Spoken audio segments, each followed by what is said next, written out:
Corona की दूसरी लहर का जिम्मेदार कोविड-19 वायरस और इसका डबल म्यूटेंट और डबल म्यूटेंट ही है जो इसका जिम्मेदार है।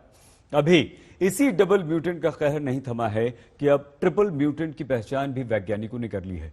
इस ट्रिपल म्यूटेंट को वायरस का बंगाल वेरिएंट कहा जा रहा है और यह वेरिएंट बहुत तेजी से फैलता है। संक्रमित मरीज को तुरंत बहुत बीमार कर देता है।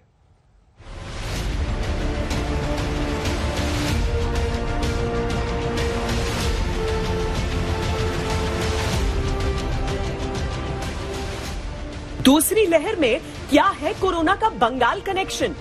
इतनी तेजी से क्यों फैल रहा है संक्रमण? क्यों है इतने घातक लक्षण? क्या पिछले साल से इस साल वायरस का स्वरूप इतना बदल गया है कि कोविड-19 के खिलाफ बन रही इम्यूनिटी काम ही नहीं आ रही? बंगाल इसका नाम इसलिए लगा क्योंकि लगता ये है कि पहले ये बांग्लादेश में था। बांग्लादेश में कोई जब उन्होंने जीनोम सीक्वेंसिंग की तो लगभग 80% ये वैरायटी थी म्यूटेंट्स की, और लगता है कि ये बंगाल आ गया। बंगाल से अब कहाँ फैला इंडिया में वो कहना मुश्किल है। जैसे गंगाराम हॉस्पिटल में कोई 40 के करीब डॉक्टर्स जो फुली वैक्सीनेटेड थे, उनको ये इन्फेक्शन हो गया।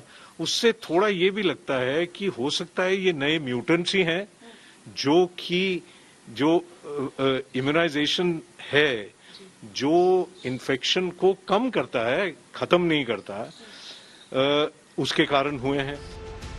जितना ज्यादा कोई वायरस फैलता है उतना ही ज्यादा वो म्यूटेट करता है। कोविड-19 वायरस लाखों बार म्यूटेट कर चुका है। हालांकि अब तक 4 नए प्रकार के कोविड वेरिएंट मिले हैं।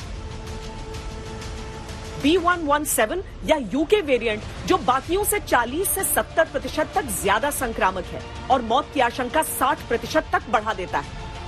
ब्राजील वेरिएंट जो पहले वाले म्यूटेशन से ज्यादा खतरनाक है और एंटीबॉडी को धोखा देने में सक्षम है। B1351 या दक्षिण अफ्रीकी वेरिएंट जो लगभग 20 देशों में पाया गया, ये भी एंटीबॉडीज को छकाना जानता है।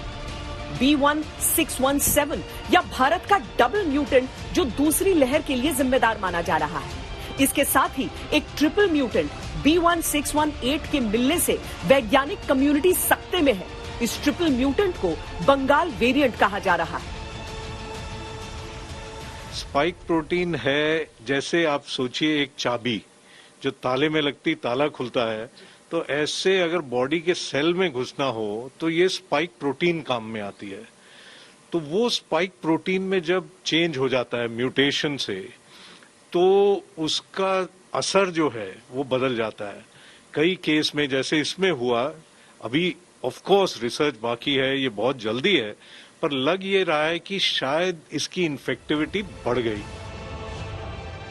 किसी भी देश में जितने सैंपल टेस्ट होते हैं उनमें से 5% की सीक्वेंसिंग की जाती है ताकि ये पता चल सके कि वायरस में कैसे बदलाव हो रहे हैं। दरअसल जितना ज्यादा संक्रमण फैलता है, जितने ज्यादा इंसानी शरीर में वो पहुंचता है, उतना ज्यादा उसके किरदार बदलने की आशंकाएं बढ़ती जाती हैं। इस समय जो बहुत ज्यादा संक्रामक हमें कोविड-19 नजर आ रहा है, उसके पीछे इस ट्रिपल म्यूटेंट की भूमिका हो सकती है, लेकिन अभी इस पर शोध जारी है।